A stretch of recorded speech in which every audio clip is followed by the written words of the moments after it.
In this lecture, I'm going to unveil secret number 4, free up disk space.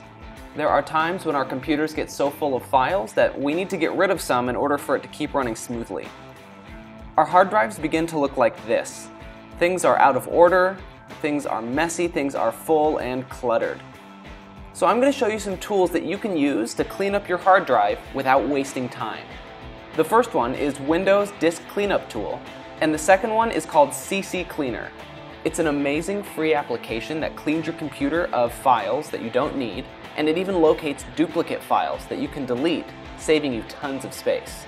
I'm going to show you how to use both of them right now. In order to use the Disk Cleanup tool, I'm first going to go to the Start menu. Then I'm going to click on the computer to see my hard drive. Your hard drive is going to be labeled C, and to bring up Disk Cleanup, I'm going to right-click and click on Properties. The Disk Cleanup button is right here next to this diagram of your hard drive space. Click Disk Cleanup. After you click this button, it's going to calculate how much space you can actually free up.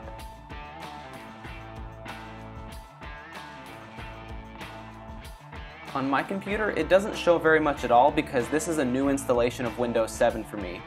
But for you, there's probably going to be a lot of cleanup that you can do. Another way for you to refresh this is to click the Clean Up System Files button. That will refresh, and sometimes you can find extra files you didn't find before. To do disk cleanup, simply click OK and press Delete Files. At the end, all those files will have been deleted. I'm now going to show you how to use CCleaner, which is a free tool that allows you to clean your computer and also delete duplicate files.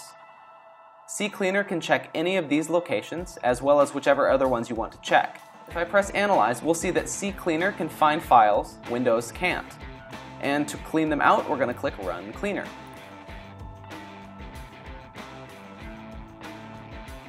And just like that, it deletes all those files. Another great tool is CCleaner's Duplicate Finder. You can analyze your hard drive, which I have it set to our C drive. Remember, that's our hard drive. I'm going to search for any file that is a duplicate of another.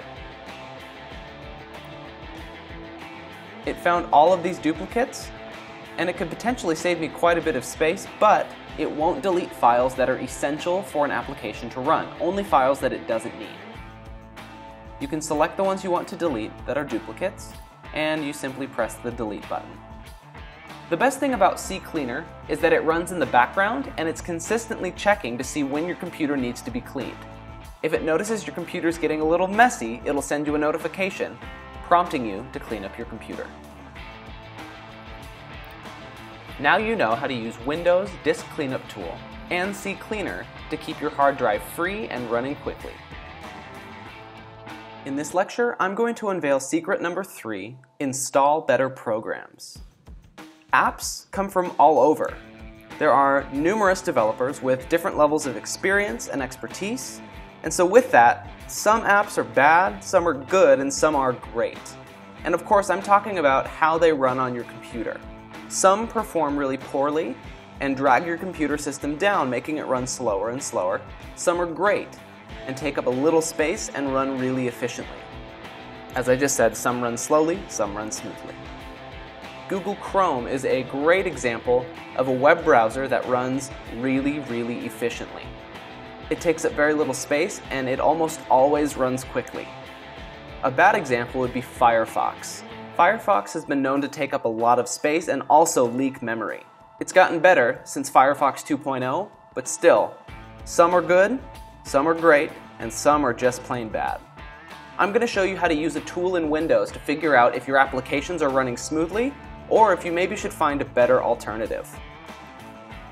The name of the tool we're going to learn is the Resource Monitor, and to find it, we're going to click the Start menu and type Resource. There it is. When it opens up, you will see every single process that our computer is running. I selected the CPU setting to show what portion of our CPU is actually being used. The CPU is the brain of your computer. I'm going to open up an app that I know takes up a lot of the CPU.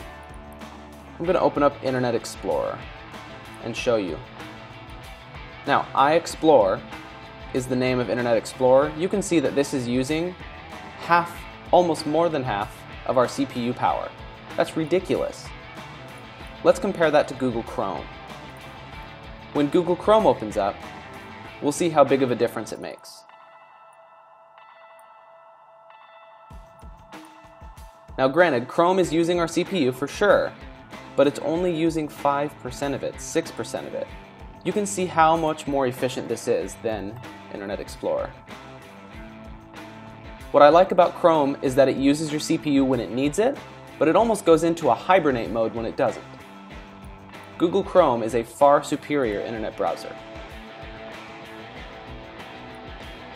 The Resource Monitor is a great tool for checking how your apps perform and to see if maybe there's a performance hog that you need to uninstall. To find a good alternative, I'm going to show you a website called Alternative 2.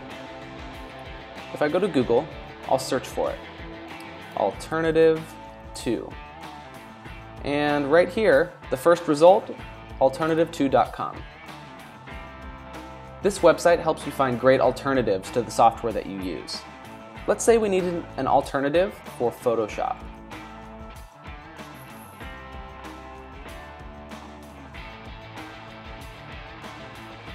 If I scroll down, there are quite a few options that pop up. GIMP, I'm familiar with. Paint.net, MyPaint, Pixelmator, these are all apps that do some of the same things Photoshop does, and they may run a little faster. So if your computer can't handle a certain application, you can always use a great alternative found on this website. Now you know how to use Resource Monitor and Alternative2.net to help you find software that doesn't take up all of your CPU power. In this lecture, I'm going to be unveiling secret number 2, upgrading your RAM. If you're not familiar with computers, this may sound like a foreign language, but don't worry, I will explain it. First of all, what is RAM? RAM are memory chips that are inside your computer that help your computer to multitask better. And to explain this, I have a bit of an object lesson. Imagine that there is a worker inside your computer that handles all the thinking, all of the processes. This worker can work on many things at once, and when a new task is given to him, like a computer program, he puts it on his desk. When given another task, he sets it on his desk next to the previous task and begins working on that one at the same time. If this continues, his desk will eventually be full of projects, and if he is given another task, he won't be able to work efficiently, and all the other tasks will suffer too because there's not enough room for that task. To explain RAM, I'm going to tell you that RAM is the desk. The bigger the desk, the more projects that can be handled at once. Likewise, the more RAM, the more tasks your computer can do at once. We're going to be talking about the differences of laptop versus desktop RAM so you know what to buy. Obviously, if you have a laptop, you'll buy laptop RAM. If you have a desktop, you'll buy desktop RAM.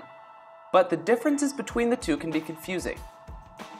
Laptop RAM has 3 main classifications: DDR, DDR2, and DDR3. Although you will probably only use DDR2 or DDR3. It's been a while since people have used DDR RAM in laptops. DDR has a speed of 400 MHz, 200 pins, and is used mostly in really old laptops. DDR2 RAM has a speed of 800 MHz, also has 200 pins, and is really difficult to tell apart from DDR RAM. One way that you can tell is by reading the label. If you look at the picture of DDR RAM, you'll notice that it says DDR 333 MHz. If it was DDR2, it would say DDR2. The final type of RAM is the most current type of RAM that you can get today, DDR3. It has a speed of 1066 MHz and it has 204 pins. What sets it apart is that the notch in the bottom of the RAM is on the opposite side of the RAM chip, and it's a little bit further in from the far side. When in doubt, read the label.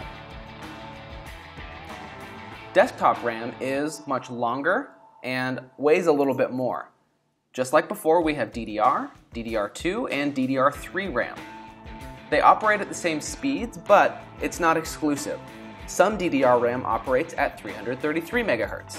Some DDR2 RAM runs at 600 MHz. It all depends on what you want, but the more megahertz your RAM has, usually the faster it operates. Some of you might be wondering, where can I even buy RAM? And I'm excited to tell you about Newegg.com. Newegg is like the Amazon of computer parts. They usually have great prices, and that's where I bought a few computer parts when I needed them. Another great option that not a lot of people think about is eBay. I've purchased tons of new RAM off of eBay, and I've had great success. I restored my dad's computer to one that barely functioned and froze up a lot to one that worked flawlessly and smoothly by upgrading his RAM. In order to find the RAM you need, you should search for either laptop or desktop RAM, DDR, DDR2, or DDR3, matching whatever is in your computer, and as an option you can add the speed that you want. So in the example, I typed laptop RAM, DDR3, 1066 megahertz. When you search for that, you'll see lots of results from a lot of different companies. There are actually quite a few companies that make RAM. Don't worry, it's okay to go with the highly rated ones, but you'll probably pay a little bit more. In my experience, I've always gone with the no-name brands. And even though they don't look as nice and they don't have that brand name, they work the same way. Some of you may be wondering how much RAM you should need as well. My recommendation is that most computers today should have about 4 gigabytes of RAM. Some people might think that sounds like a lot, but I think it's better to be secure for the future than to upgrade a little bit and then have to upgrade later. How to install RAM? It's a good question. My challenge for you is to use some of the skills you'll learn in Section 4 to harness the power of YouTube and teach yourself to install RAM in your computer. But don't worry, it's really easy. In this lecture, I'm going to be unlocking one of my professional computer repair secrets that I personally set up with my clients' computers. It's called Scheduled Disk Defrag. I alluded to it in a previous lecture, but I'm going to show you how to do it right now. I'm now going to show you how to set up a schedule with your hard drive defragmentation. To do this, I'm going to click on the Start menu and type Disk Defrag. I'm going to be focusing specifically on the Windows defragmentation tool, so click on the one from Control Panel. When it pops up, you can go right here to the Configure Schedule button. You can see my current schedule, but if I wanted to change it, all I have to do is click here. After clicking, this dialog pops up, and I can change the frequency, the day, the time, and which disk gets defragmented. I can also turn off the schedule completely if I want to. Within the frequency menu, I can choose to defragment daily, weekly, or monthly. I would suggest weekly because most people don't download enough files onto their computer to where they would need to defragment their hard drive every single day. Within the day dialog, you can choose the day that you'd like. You can even choose the time that you'd like. With all of my clients, I set it up in the middle of the night so that they wake up and their hard drive is working the way it's supposed to. And one last part is that you can choose which disk gets defragmented. If your computer runs with multiple hard drives, this might be a good way for you to choose which ones get defragmented and which ones don't. As you can see, it's really easy to set a schedule that works for you with disk defragmentation.